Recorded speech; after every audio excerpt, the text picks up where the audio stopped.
할렐루야. 시간이 참 빨리 갑니다. 드디어 마지막 시간이 됐습니다.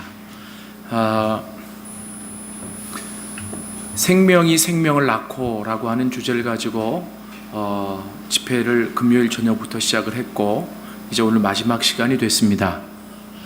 제가 이제 드리고 싶은 말씀의 핵심이, 생명이 내 안에 있어서 풍성해질 때 우리는 또 다른 생명을 낳을 수 있습니다. 여러분, 이 생명이라고 하는 것, 이게 참 추상적이라고 그랬잖아요. 그죠? 그런데 실은 이렇게도 얘기할 수 있습니다. 어제는 증상에 대해서 말씀을 드렸지만, 모든 죽어가는 것을 살리는 힘, 능력입니다. 그래서 이 기독교는요, 살리는 종교예요. 모든 죽어가는 것을 살리는 종교예요. 예수를 잘 믿는 사람의 특징, 내가 있는 곳에 살아나는 생명의 역사가 있어진다는 거죠. 믿습니까? 여러분, 내 삶에 죽어가는 게 무엇이나 한번 좀 보십시오. 왜 그것을 그냥 방치하고 계십니까? 예수님을 의지하면 다시 회복되고 살아나는 역사가 일어납니다. 그리고 그 경험을 가지고 세상에 나아가는 거죠. 실은 제가요, 오늘날 전도가 되냐 안 되냐, 어떻게 해야 잘 되냐, 이런 얘기들을 참 많이 듣거든요. 그러면 제가 얘기하는 것 중에 하나가 뭐냐면, 전도가 잘 안 된다면 안 되는 이유 중에 하나는 세상에 전할 메시지가 없기 때문이다. 그 메시지는 무슨 메시지를 의미하냐면, 외워서 알고 있는 지식을 전하는 게 아니라 내 삶에 부딪혀 나를 경험시킨 메시지. 감기 하나라도 예수 이름으로 나아봐야 나가서 예수 믿으면 안 아파 얘기할 수 있는데, 예수 믿으면 안 아프고 나을 수 있다는 지식은 있는데, 그 지식을 나가서 전할 때 힘이 없어요. 왜요? 나에게 먼저 경험되지 않은 지식은 힘이 없습니다. 그래서 이 생명은 항상 내 삶에서 먼저 경험되어져서 흘려내 보내는 거예요. 여러분들이 이제 3번 말씀을 듣고 이제 4번째 들으시는데, 아마 이런 생각을 하실지도 모르겠어요. 이런 메시지는 처음인데, 또 이런 접근은 처음인데. 그런데요, 이렇게 한번 생각해 보세요. 저는 기독교의 전통이 무척 중요하다고 생각합니다. 그런데 전통 위에 성경이 있습니다. 그죠? 그래서 이 전통은 항상 성경의 검증을 받아야 돼요.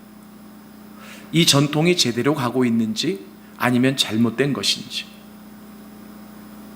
그런데 점검을 하지 않고 이래요. 뭐냐면, 이렇게 믿어왔는데 뭐. 구약의 이스라엘이 그랬다니까요. 이렇게 믿어왔는데 뭐. 그런데 안 믿는 것보다는 나은데, 오히려 그렇게 생각하시는 분들은 고쳐질, 회복될 가망성이 전혀 없어요.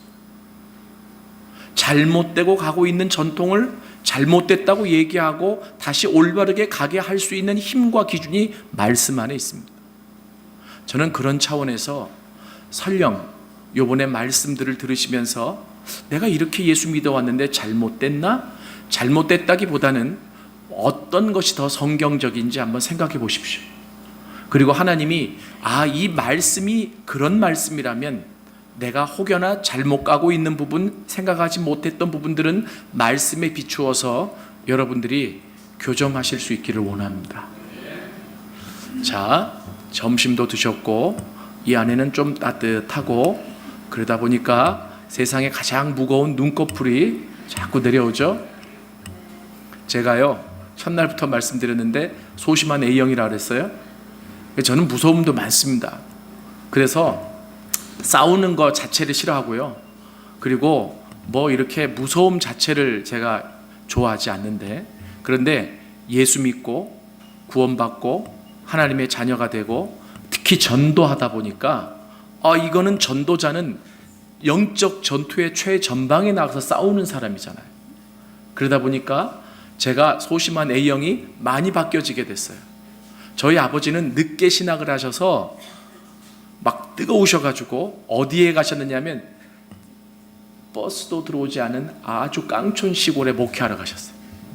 그래서 제가 서울에서 1학년을 다니다가 아버지를 따라서 전학을 갔어요.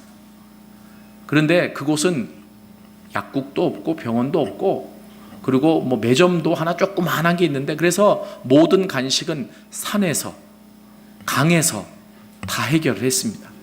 저는 그때 정글의 법칙을 했어요. 그런데요, 왜 이렇게 귀신 들린 사람이 많아요? 그래가지고 사람들이 귀신 들리면 뭐 해보다가 안 되면 교회로 데리고 오더라고요. 그러면 귀신을 쫓아낼 수 있는 은사가 있는 목사가 있고, 또 은사는 또 다르잖아요.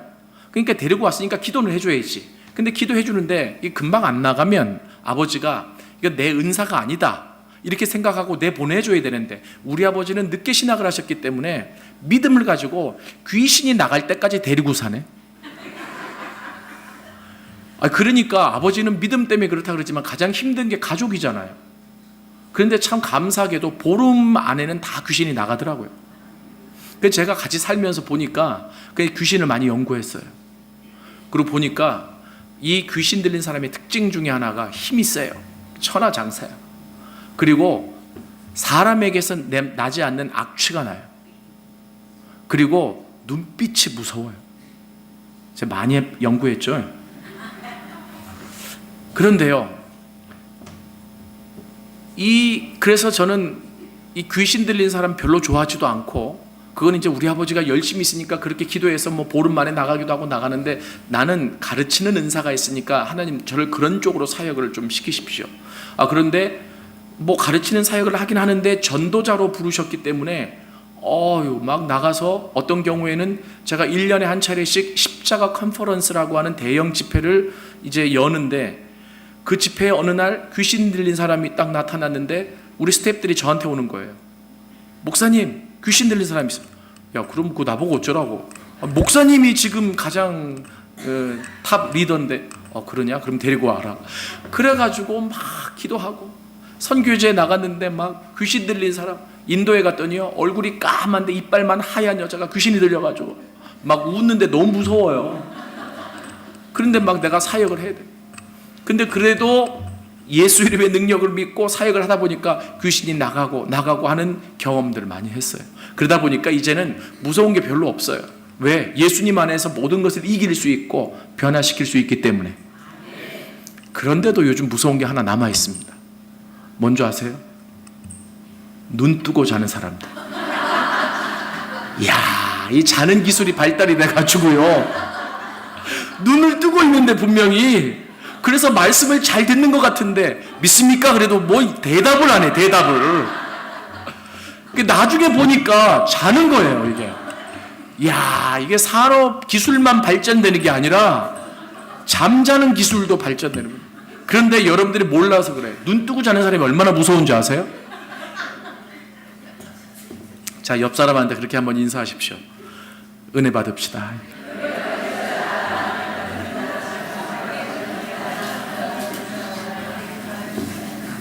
눈 뜨고 주무시지 마세요. 자, 그러면 예수님 때문에 내가 얻은 생명을 어떻게 내 안에서 풍성히 누릴 수 있는가 3번 얘기했습니다. 첫 번째, 첫날 아담아 내가 어디 있느냐라고 물으시는 하나님의 질문에 혹여나 숨어있는 나의 어떤 한 부분을 볼 줄 알아야 돼요. 그리고 그것을 주님 앞에 가지고 나와야 주님을 만날 수 있습니다. 믿습니까? 그리고 회복되어질 수 있습니다. 그때 이 안에 생명이 넘쳐나게 되는 거예요. 믿습니까? 저는 이런 거 싫어해요. 생명이 생명을 낳고 구호하는 거 좋죠. 근데 구호한다고 생명이 넘쳐납니까?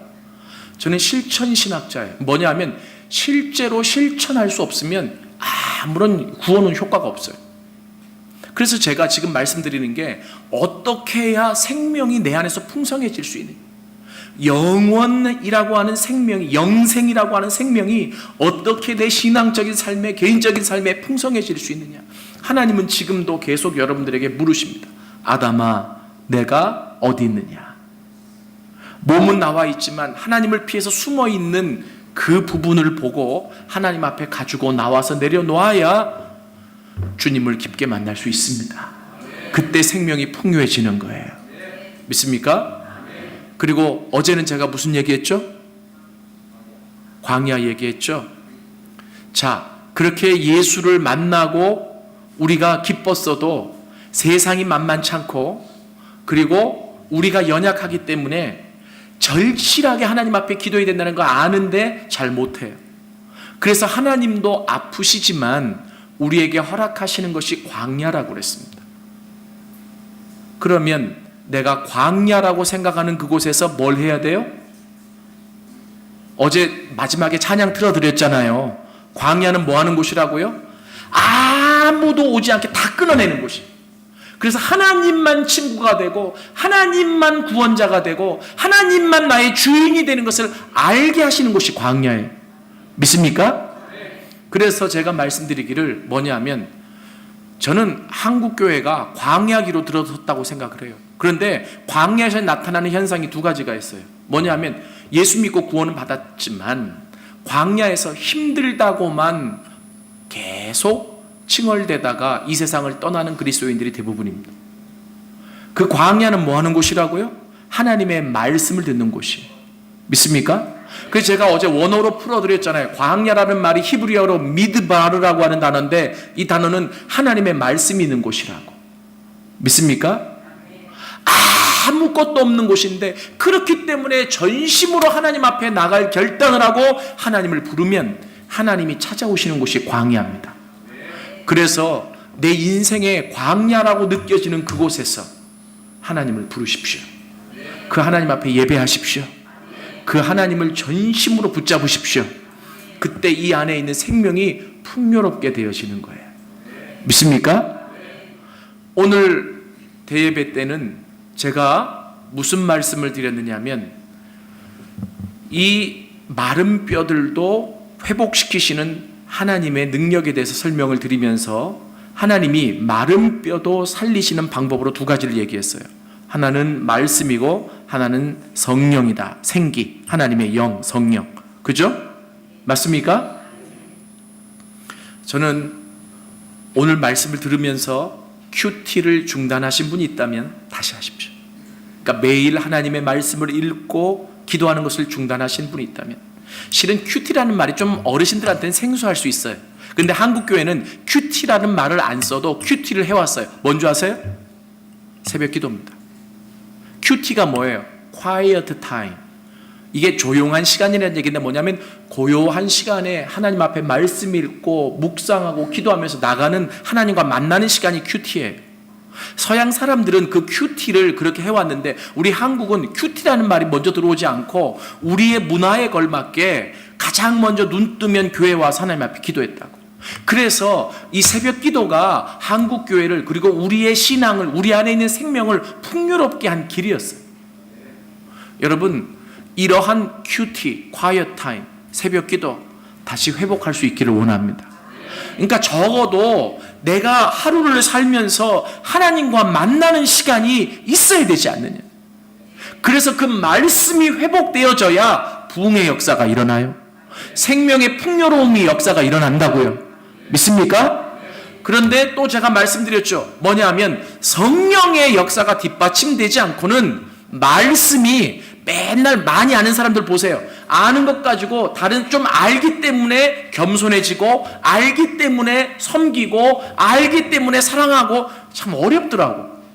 그런데 딱 보면 많이 아니까 막 옆에 사람도 감히 접근을 못하겠고, 이거는 잘못된 거예요. 알기 때문에 실천해야 돼요. 알기 때문에 겸손해야 되고, 알기 때문에 사랑해야 되고. 그런데 그 힘이 어디서 나오느냐? 나는 안 돼요.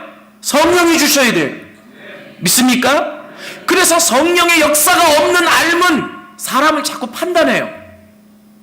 그죠? 이게 어느 교회 누가 그러나 그러지 말고 내가 그렇다니까 다. 그잖아요. 예? 그래서 중요한 게 성령의 역사가 없는 알면 어떻게 보면 공허하더라고요. 저는 둘 다 경험해 봤어요. 저희 스승이 말씀을 기가 막히게 파요. 창세기부터 계시록까지 복음 중심으로 성경을 파요. 나는 그렇게 하는 분 처음 봤어요. 그분은 주례식에 가도, 결혼 주례에 가도 복음을 전해요.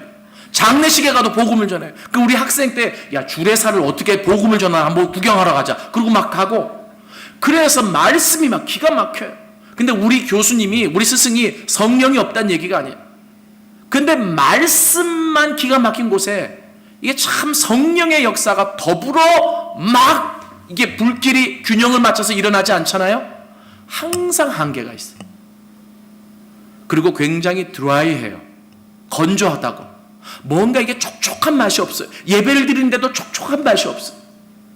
그런데 저는 성령의 역사가 강력하게 일어나는 교회들을 많이 경험했어요. 너무 좋아요. 그런데 오래 사귀다 보니까 뭐가 있느냐 하면 자꾸 이상한 데로 가. 이게 기독교일까? 뭐죠? 말씀의 기준이 없으니까 자꾸 무당들이 하고 신비주의자들이 하는 그런 쪽으로 자꾸 가는 거예요. 이상한 신비주의가 되는 거죠. 예를 들어가지고 TV에도 나오잖아요. 자, 내가 시작하고 하나 둘 셋 하면 쓰러집니다. 그 쓰러져서 뭐 어쩌라고. 여러분 잘 들어보세요. 저는 성령의 강력한 역사가 있으면 쓰러질 수 있다고 봐요. 제가 초창기에 사역을 했을 때, 목회를 하기 시작했을 때 하나님 앞에 기도해. 하나님, 저 성령의 역사가 없이는 못하겠습니다. 지식만 가지고 못하겠습니다. 교회에 오는 성도들 가운데 얼마나 아픈 사람이 많습니까? 얼마나 힘든 사람이 많습니까? 성령의 능력으로 그들이 치유되고 회복되어야 될 거 아니겠습니까? 주님, 성령 충만을 주십시오. 기도하기 시작했어요. 성령을 굉장히 깊게 주셨어요. 그래서요, 제가, 이게 자랑은 아닙니다. 기도할 때마다 사람들은 안수 기도를 하잖아요. 사람들이 다 쓰러지는 거예요. 나도 놀랐어요. 나는 안 쓰러지게 하려고 막 붙잡았는데도 쓰러져. 그래가지고 뒤에 사람들이 쓰러질까봐 그냥 쓰러지면 뇌진탕 걸리니까 받으러 다니는 사람들 같이 따라다녔어. 근데 문제는 뭐냐면 나는 그런 거 많이 봤어요. 우리 아버님이 부흥사세요. 성령 사역자세요. 그래서 성령의 역사, 연계를 주름 잡는 아버지 친구분들이 집회하는 것도 많이 봤어요. 난 거기에 익숙하죠. 그런데 중요한 건 뭐냐면 사람들이 쓰러진 사람들이 더 깊은 단계로 들어가기 위해 쓰러지면 상관이 없는데 쓰러지고 나서 한 50% 이상은 언제 일어나야 덜 창피할까를 생각한대. 그럴 수 있겠죠. 그래서 저는 고민하기 시작했어요. 그럼 왜 쓰러져야 되나? 답이 없더라고요. 그래서 제가 하나님 앞에 감히 그런 기도를 했어요. 성령님, 저 기도할 때 사람들이 막 쓰러지는데 쓰러지니까 안 쓰러지는 것보다는 나한테 힘이 있는 것 같고 권능이 있는 것 같아서 좋은데 나 이 답을 찾지 못하면 내가 이 은사를 행할 수가 없겠습니다. 야, 제가 뭣도 모르고 괜히 막 당돌하게 그렇게 기도했는데 그렇게 기도하는 거 아니더라고요. 그랬더니 그 순간 그 은사를 거둬가세요. 그 뒤에는 아무리 머리를 밀어도 안 넘어져요. 그리고 나서 내가 너무나 당돌하게 기도했나? 이게 내가 너무 근데도 나는 그게 이해가 안 되면 내가 아는 것을 해야 되지 않겠어요? 그래서 그래도 아쉽지만 뭐 나한테는 또 있는 은사가 있으니까 이러면서도 저는 늘 성령과 말씀의 은사를 균형을 강조하는 사람. 성령의 역사가 일어나지 않잖아요. 지식적인 깨달으면 얼마나 오래 가겠습니까? 오래 못 갑니다. 성령의 역사가 있어야 돼요. 그러다가 2년 전에 아르헨티나에서 한 선교사님이 연락이 왔어요. 하도균 목사님이시죠? 예. 우리 아르헨티나 선교사들이 다 모여서 그 선교사 대회를 하는데 보통은 큰 교회 목사님들이 오셔가지고 호텔도 되고 그리고 수고하니까 음식도 되고 그래서 잘 쉬고 은혜 받는 시간이 그 시간인데 우리 선교사들이 복음에 너무나 갈망해가지고 젖어 있어서 우리가 먹고 자는 거 포기할 테니까 원색적인 복음을 전할 수 있는 목사님을 찾다가 하도균 목사님을 찾았다고 시간을 내서 좀 와주시라고. 그런데 우리가 호텔 그리고 잘 먹는 거 포기했으니까 목사님도 하나를 포기해 주십시오. 뭡니까? 사례비 없습니다. 그리고 비행기 값도 없습니다. 그냥 우리를 불쌍히 여겨서 오십시오. 그래서 인간적으로 제가 땅 파서 뭐 일하는 사람도 아니고 저도 뭐 어디 뭐 제가 누가 후원받아 사는 사람도 아니고 그래서 이거 어떻게 해야 되나. 그리고 또 학기 중이고 그래서 제가 그랬죠. 학기 중이라서 총장님 허락하셔야 갑니다. 총장님 공문 한번 보내주십시오 하고 제가 좀 한 발 뺐어요. 그때 진짜 총장님한테 공문을 보냈는데 우리 총장님이 허락하실 총장님이 아니거든요. 근데 갔다 오래. 그래가지고 카드 빚을 내서 이왕 가는 거 빚내는 거 우리 딸 선교사로 헌신한 막내 딸 데리고 가자. 그래서 빚내는 김에 듬뿍 내가지고 갔어요. 한 40시간 쉬는 시간까지 중간에 한번 갈아타는 40시간 걸려서 아르헨티나의 부에노스아이레스에 내렸어요. 그리고 거기에서 또 비행기를 타고 국내선으로 2시간 걸어. 선교사님들하고 현지 목사님들이 모여 있더라고요. 너무 힘이 없어요. 그런데 거기 도착하자마자 2시간 쉬고 집회가 시작됐어요. 정말 다 내려놓고 다 포기하고 하나님이 일하실 것만 기대하는 마음을 가지고 갔어요. 그런데 남미 사람들이 흥이 많아요. 그런데요, 어떤 일이 있어지게 되냐면 그 아르헨티나에 선교사로 헌신하러 온 의사가 있었는데 와서 선교사 일은 안 하고 맨날 의사 일만 하고 띵까띵까 하다가 통역할 사람이 없어서 그 선교사한테 붙잡혀서 왔어요. 난 너무 힘든 거예요. 왜냐하면 통역하는 사람이 나랑 스피릿이 같아야 이게 말씀이 잘 전해질 거 아니에요. 근데 띵까띵까 놀던 사람을 붙잡아 왔으니 이 사람이 통역을 잘 할까? 난 너무 걱정이 되는 거예요. 그런데도 하나님이 역사하시겠지. 그리고 이제 같이 옆에 통역을 세우고, 왜냐면 현지인, 아르헨티나 현지인 목사님들이 계시니까 스페인어로 이제 막 통역을 하는. 그래서 말씀을 막 전하는데 갑자기 10분 전하는데 갑자기 통역이 아이고 그러고 꿇어 앉아요. 그래서 어디가 아픈가? 그러더니 몸을 추스리더니 다시 일어나요. 괜찮아요? 네, 괜찮대. 그래서 다시 말씀을 전하기 시작해요. 그랬더니 5분도 안 돼서 아이고 주님, 나는 죄송해요. 저는 세계 여러 나라 다니면서 통역 붙여가지고 설교한 적이 많아요. 그런데 통역이 설교한 지 10분도 안 돼서 그렇게 꼬꾸라진 건 처음이에요. 이 사람이 그렇게 띵까띵까 놀다가 붙잡혀왔다 그랬잖아요. 하나님이 통역을 먼저 건드시더라고요. 그래서 나는 아픈 줄 알았더니 통역이 그 자리에 쓰러져가지고 주님 잘못했습니다 하고 떼굴떼굴. 그랬더니 이 현지인 목사님들하고 선교사님들이 앞으로 나오기 시작하는 거예요. 갑자기 설교가 중단됐죠. 그리고 이 사람을 붙잡고 서로 기도하고 천국에. 그러면서 거기 있는 현지 목사님들이 기도해달래, 안수해달래. 그래서 나는 안수는 좀 이게 나는 그냥 내가 그 쓰러지는 거 끝나고 나서부터는 안수를 잘 안 하는데 안수. 그래가지고 제가 이제 주섬주섬 하니까 우리 한국인 선교사님들이 해주시라고. 여기서는 그게 보편화된다.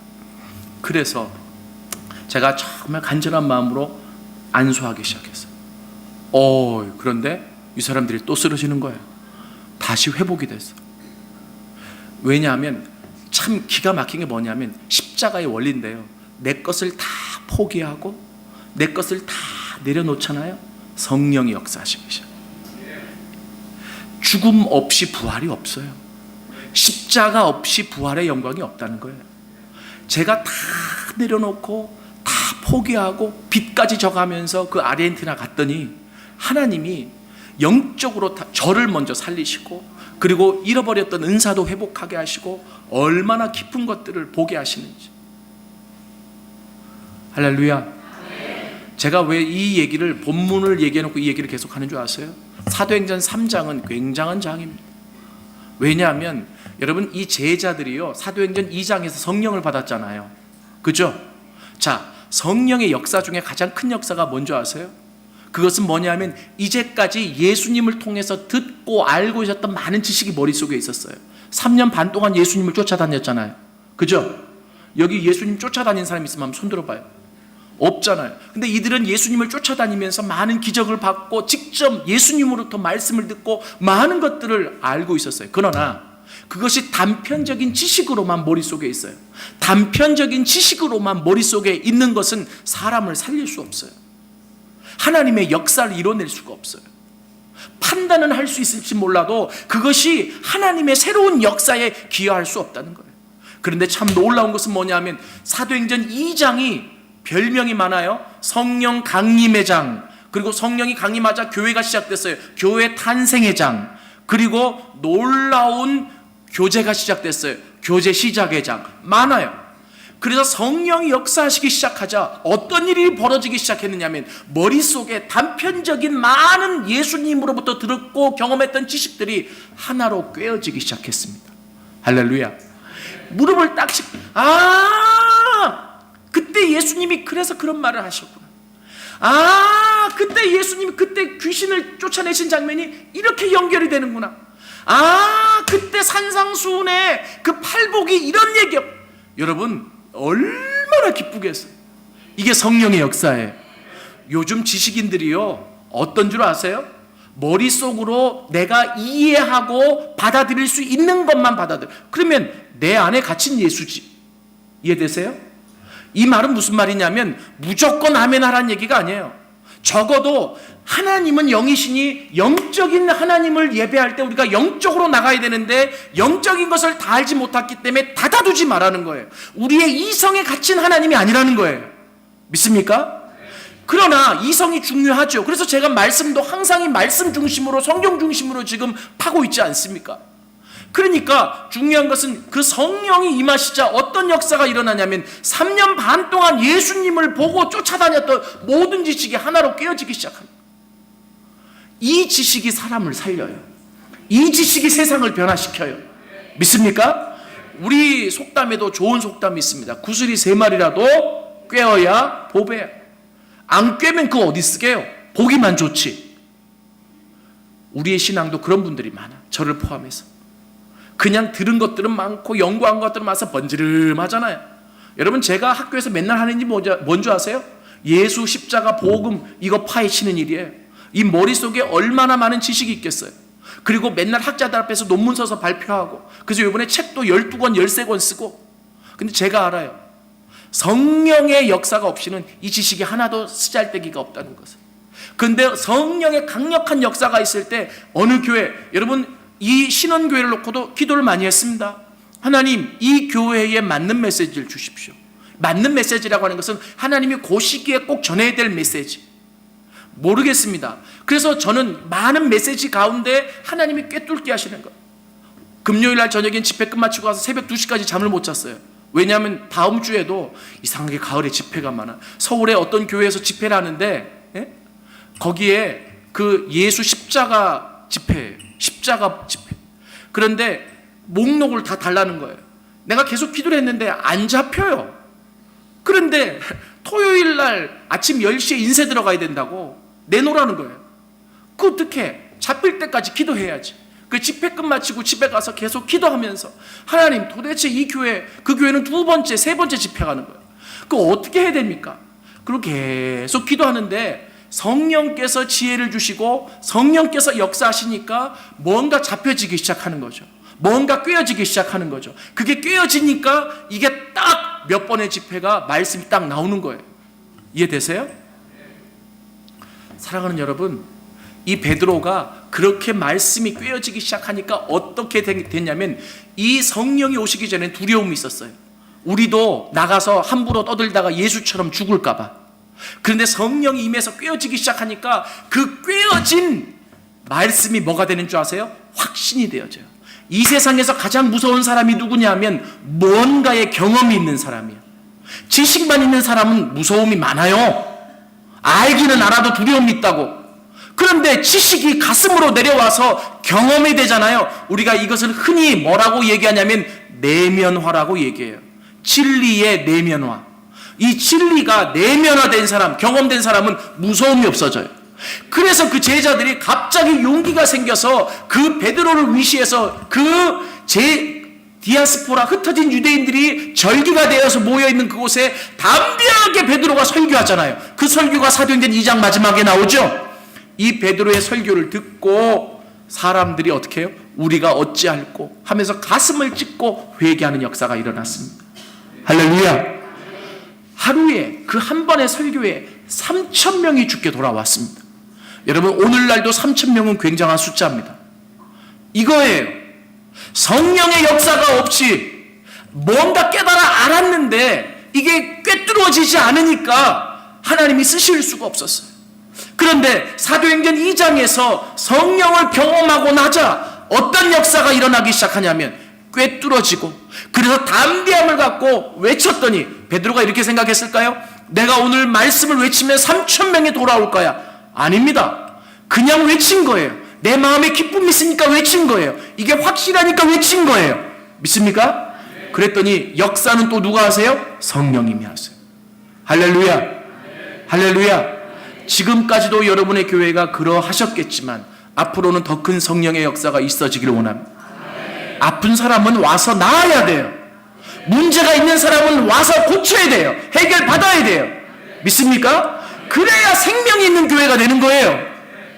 여러분, 그런 역사가 더 풍성하게 일어날 수 있기를 원합니다.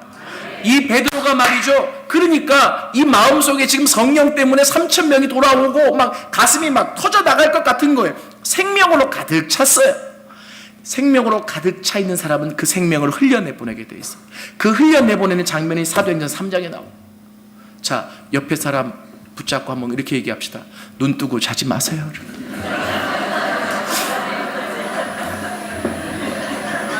지금 눈 뜨고 주무시는 분이 한 두세 분 계세요. 두세 분.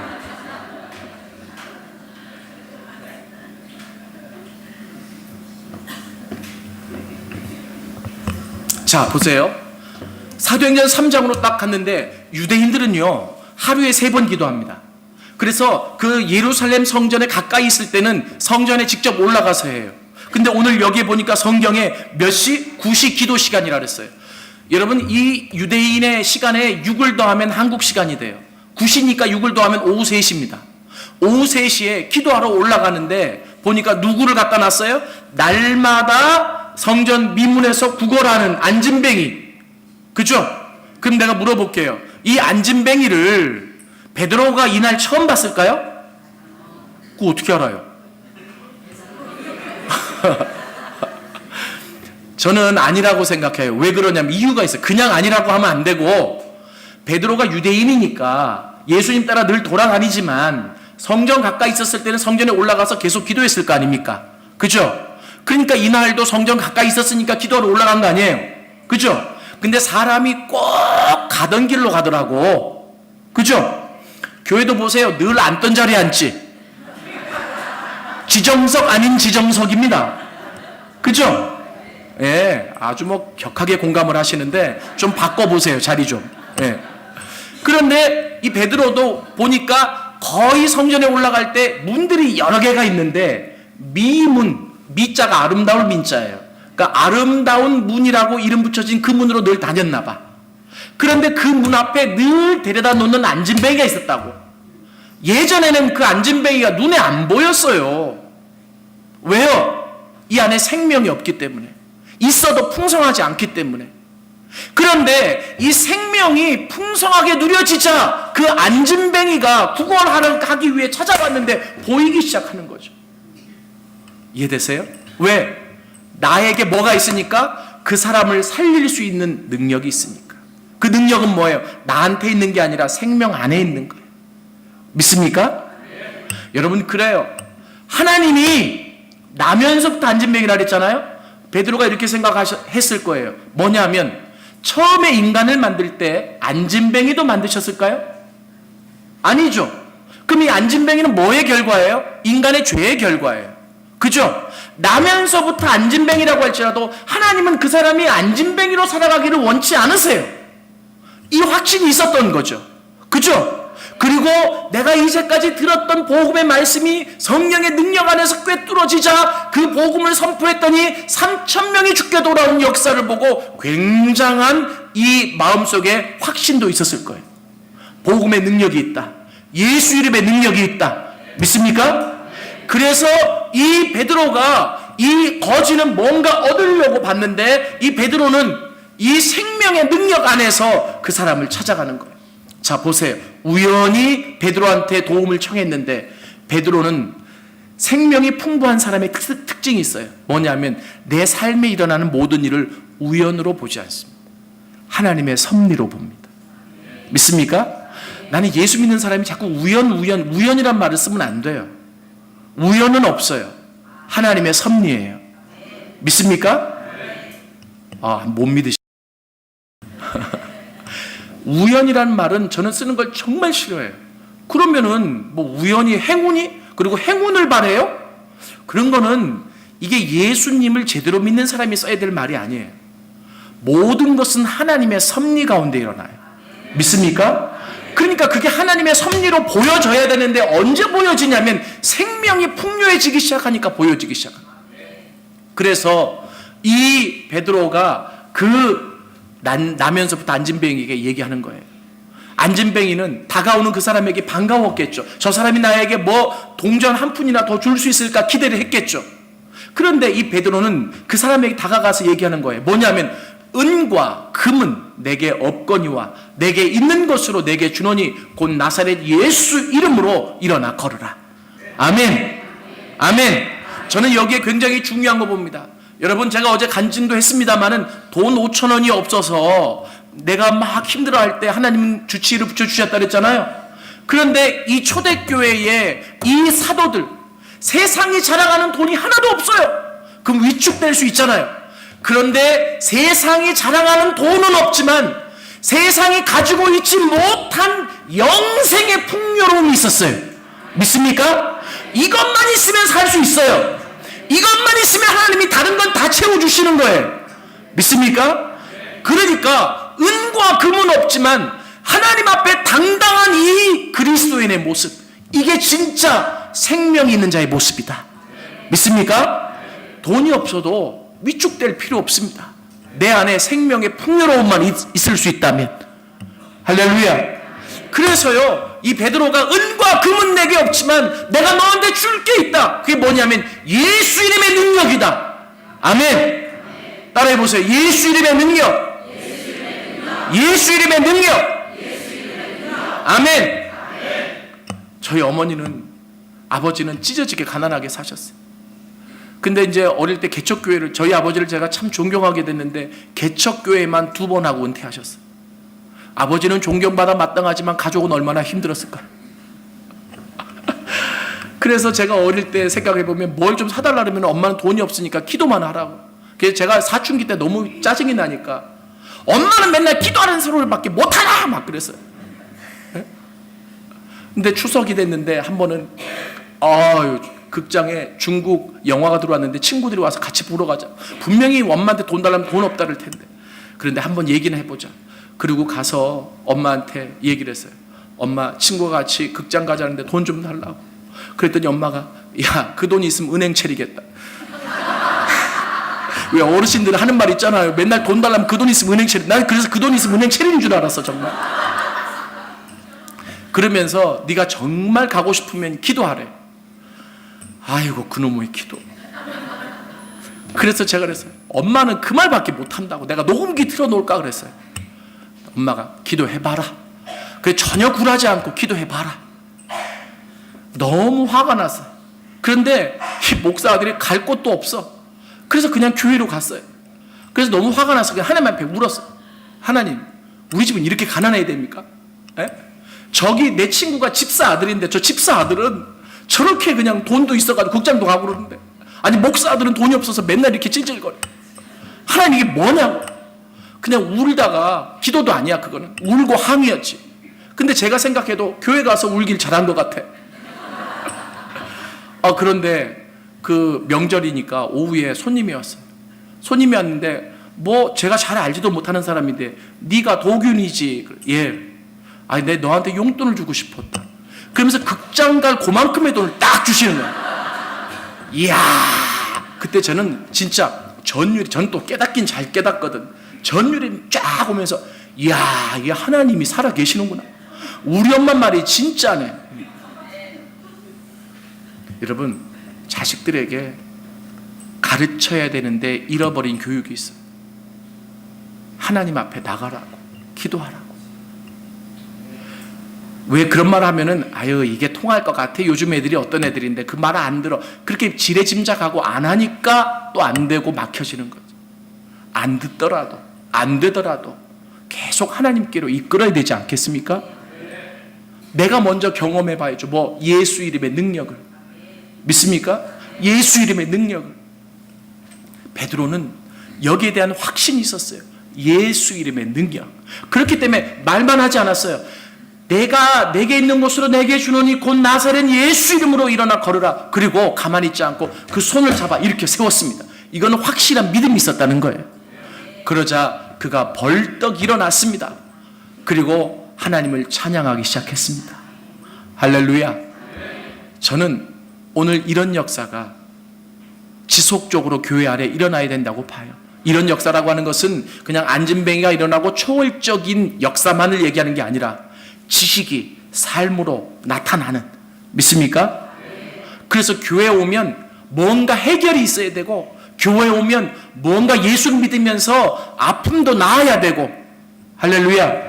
그래서 이 뭔가 내 안에 믿음의 확신이 있어야 세상에 나아가서 전할 메시지가 생겨나는 것 아니겠습니까? 여러분, 우리 한국의 초대 교회, 이제 한국 기독교 역사를 보면 김익두 목사님이라는 분이 계셔요. 들어보셨죠? 깡패 출신이. 근데 예수 믿고 변화됐죠. 너무 뜨거웠어요, 기도하다가. 그러다 사도행전 3장 읽었는데 안진뱅이도 낫는다 그러잖아요. 그래가지고 장날이 있었잖아요. 전도하러 딱 장에 누구를 전도할까? 하나님 오늘 전도할 사람을 좀 붙여달라고. 그랬더니 그때만 하더라도 안진뱅이들이 질질 끌면서 장날에 사람들이 많이 오니까 물건을 팔아 다니잖아요. 김익두가 저기서 걸어오는데 사람을 만났다 싶어가지고 이 안진뱅이가 막 찾아오는. 그때 이 김익두가 좀 부담스러웠지만, 아니 사도행전 3장을 떠올리면서 나도 이 사람을 낫게 할 수 있겠지, 예수 이름의 능력으로. 근데 사람이 너무 많아. 그래서 기도하다가 안 나오면 창피당하잖아. 자기만 창피당하면 모르겠는데 예수님도 창피당할 것 같아가지고 그 안진뱅이를 저 조용한 곳으로 데리고 왔어요. 그리고 그 자리에서 안수기도를 하고 일어나라, 일어나라. 백날 일어나라도 일어나야지. 실망을 했어요. 그래가지고 실망을 해서 역시 나한테는 이런 일이 일어나지 않는구나. 그리고 돌아가 봤어요. 그런데 문제는 뭐냐면 이 안진뱅이는 걸을 수가 없잖아요. 자기는 돌아가면 되지만 이 사람을 원위치 시켜놓고 가야 되는데 실망해서 그냥 돌아가가지고 이 사람은 그 장날 그 장터까지 돌아가는데 하루 종일 걸렸다. 그래가지고 이 안진뱅이가 가면서 그 소리를 했대. 김익두 역시 무섭구나. 아주 깡패야. 이러고. 어떻게 하루벌이를 다 땡땡이 치게 만들, 이런 구석에 처박아 놓고 그냥 가냐고. 세상에 저런 못된 놈이 있냐고 오해하고 하는 얘기죠. 근데 김익두 목사는 한편으로 이 도대체 왜 이런 일이 생겨났냐, 분명히 믿음으로 기도하면 일어날 수 있는데 간절히 기도하는데 어떤 내면의 음성이 들리냐면, 네가 나를 부끄러워하느냐, 왜 많은 사람 앞에서 기도하지 못하느냐. 그 깨달음이 생겼어요. 그래서 다음 장날이 오기를 기다렸습니다. 내가 그 안진뱅이를 만나야 되겠다. 그런데 이 안진뱅이는 한편 이제 장날이 와서 내가 김익두를 만난 사람이 아니다, 서로 이제 그러고 있는 거예요. 그 다음 장날이 왔어요. 그래서 김익두 목사가 나가가지고 안진뱅이를 찾는데 안진뱅이를 물건을 팔면서 혹시 김익두가 오나 안 오나 서로 눈이 마주쳤습니다. 안진뱅이는 막 도망가는 거예요. 그런데 김익두 목사가 잡았습니다. 그리고 나서 얘기하죠. 그날 내가 미안하다고, 내가 믿는 예수, 그 예수께 당신 낫게 해달라고 기도 한번 하자. 그리고 많은 사람들이 모여있는 그곳에서 믿음을 가지고 기도하기 시작했습니다. 그런데 놀랍게 그 안진뱅이가 일어났대요. 할렐루야. 여러분, 실은 이런 것만 기적이 아니에요. 안진뱅이가 일어난 것만 기적이 아니에요. 나 같은 사람이 변화된 게 기적 아닙니까? 가장 변화되기 힘든 게 사람이잖아요. 그런데 나 같은 사람이 변화돼서 하나님의 은혜를 구하고 하나님 은혜 없으면 못 살겠다고 하고, 이것만큼 큰 기적이 어디 있습니까? 여러분, 토마스 아퀴나스라고 하는 유명한 철학자와 신학자가 있었습니다. 근데 그분이 중세 시대 사람이에요. 초대교회는 기독교의 복음의 역사가 화려했던 시기 아니에요? 근데 중세 시대로 넘어가면서 기독교가 국교화가 되잖아요. 그러니까 사람들이 태어나면 그냥 자동적으로 그리스도인이 되는 거죠. 그러니까 교회는 크고, 그리고 그냥 막 돈도 있고 땅도 있고 뭐 핍박도 없어요. 그런데 뭘 잃어버렸는 줄 아세요? 생명을 잃어버렸어요. 그래서 우리가 흔히 기독교 역사에서 중세 시대를 기독교 암흑의 시대라고 합니다. 이게 참 아이러니해요. 그렇게 초대교회 예수 믿으면 잡혀가고 예수 믿으면 죽고 예수 믿으면 핍박당했던 그 시기는 죽으라고 예수 믿으면서 생명이 풍요했는데, 예수 믿는 것이 공식화되어지고 예수 믿는 건 내가 꼭 굳이 안 믿어도 태어나면 자동적으로 예수가 되는 시대에 오히려 기독교는 죽어갔어요. 그때 이 토마스 아퀴나스가 이런 말을 했습니다. 우리는 초대교회가 가지고 있지 못한 위대한 건물을 가지고 있고, 우리는 초대교회가 가지고 있지 못한 많은 돈을 가지고 있고, 우리는 초대교회가 가지고 있지 못한 많은 성도들을 가지고 있다. 그러나 우리는 초대교회가 가지고 있는 가장 중요한 것을 잃어버렸는데 그것이 예수 이름의 능력이다. 저는 그 토마스 아퀴나스의 말이 오늘 이 시대에도 적용될 수 있지 않나 싶어요. 교회 건물 필요하죠. 교인 숫자 많으면 더 능력 있게 일할 수 있습니다. 돈 많으면 더 효율적으로 일할 수 있습니다. 그러나 그게 다는 아니죠. 교회 안에 예수 이름의 능력이 사라져가고 있다는 거예요. 예수님이 감기 하나 못 고친다고. 왜? 감기 걸리면 기본적인 병으로 알고 기도를 안 하니까. 예수 이름의 능력을 어디에서 찾아볼 수 있느냐? 사랑하는 여러분, 저는 오늘 말씀을 마무리하면서 여러분들에게 그렇게 말씀드리고 싶습니다. 예수 이름의 능력을 경험하실 수 있는 여러분들이 되실 수 있기를 원합니다. 그리고 그 이름의 능력, 그 생명을 흘려내보낼 수 있는 사람이 될 수 있기를 원합니다. 생명이 내 안에서 풍요로우면 내가 굳이 어떤 계획을 세우지 않아도 이 생명은 흘러가게 되어 있습니다. 그래서 그 생명이 생명을 낳게 되어 있습니다. 그래서 그 생명이 풍성해질 수 있는 방법을 제가 3가지를 앞서서 요약해 드렸잖아요. 아담아, 내가 어디 있느냐라고 찾으시는 하나님 앞에 하나님을 피해 숨어있는 내 인생의 한 부분을 바라볼 수 있어야 되고, 그것을 주님 앞에 내려놔야 됩니다. 믿습니까? 제가 첫날부터 말씀드리지만 하나님이 원하시는 것은 전심, 온 마음, 그리고 온 힘을 다하여. 믿습니까? partially, 부분적으로 하나님 앞에 나가는 것 하나님 원치 않아요. 하나님, 나 오늘 몸 나왔으니까, 시간 나왔으니까 하나님 오케이?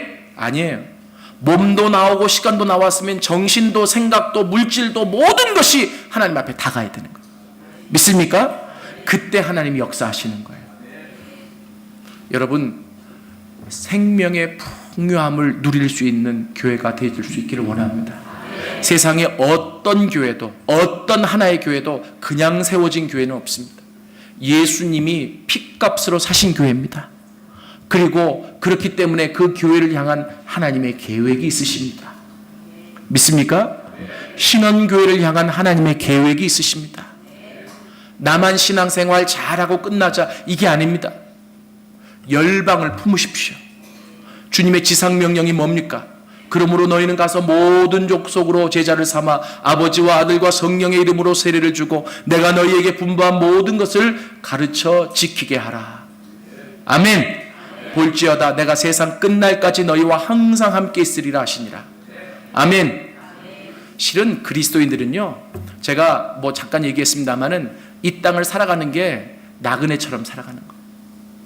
잠깐 왔다가 가는 거거든요.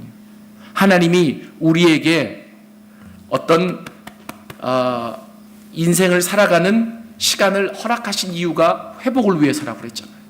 복음적으로 보면 이해되십니까?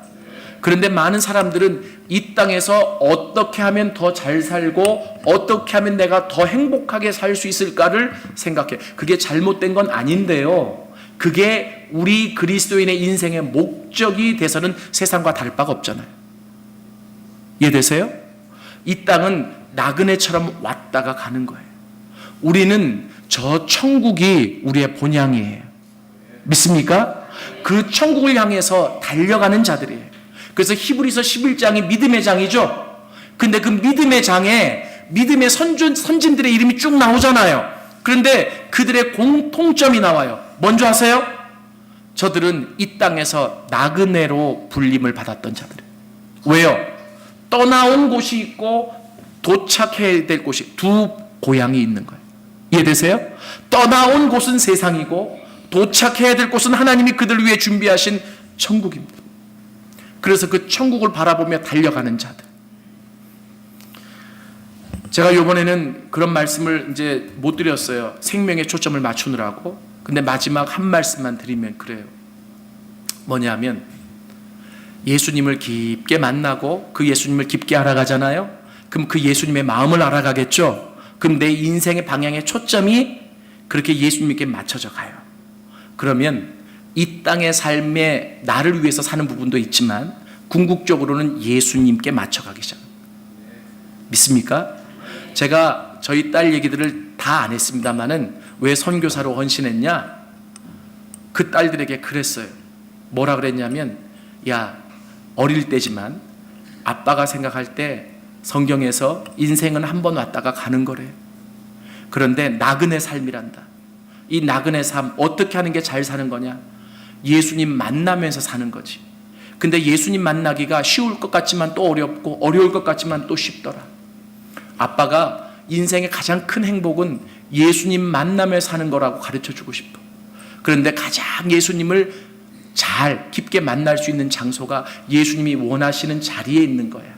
나는 그게 다 선교사가 되란 얘기는 아닌데, 선교하겠다고, 세상을 품고 작은 예수가 돼서 선교하겠다고, 그 생명을 나눠주겠다고 있는 그 자리에 하나님이 찾아오시지 않을까? 제가 그렇게 얘기했어요. 그랬더니 이 딸들이 동의를 했습니다. 그래서 이 딸들은 아직은 뭐 천방지축이죠. 그러나 지금 일반 학생들하고 똑같이 살아요. 그런데도 신앙 얘기만 나오면 목표는 가지고 있어. 나 선교사로 살아야 돼. 나 나그네와 같은 세상 예수님이 원하시는 선교하며 살아야 돼. 저는 그런 딸들이 참 기특해요. 그래서 지금 천방지축 살아도 목적을 가지고 달려가는 저들을 하나님 축복해 주십시오. 생명을 낳으며 생명을 흘려보내며 살아갈 수 있는 자들이 되게 하여 주옵소서. 믿습니까? 여러분, 그렇게 살면 하나님이 우리의 삶을 책임져 주시는 거예요. 너희는 먼저 그의 나라와 그의 구하라. 그리하면 이 모든 것을 너희에게 더하시리라. 아멘. 아멘. 신원교회가 풍성한 생명을 흘려내 보낼 수 있는 교회가 되실 수 있기를 원합니다. 자, 하나 부탁할게요. 이 위례 신도시를 뒤집어 놓으십시오. 좀 아멘 좀 크게 해봐요. 제가 점심 먹고 산책을 했거든요. 너무 이뻐요. 그리고 나는 분당이나 강남보다 여기가 더 좋은 것 같아요. 와. 그런데 이 좋은 곳이 인간적으로 살기만 좋아서는 안 돼요. 예수가 있어야지. 믿습니까?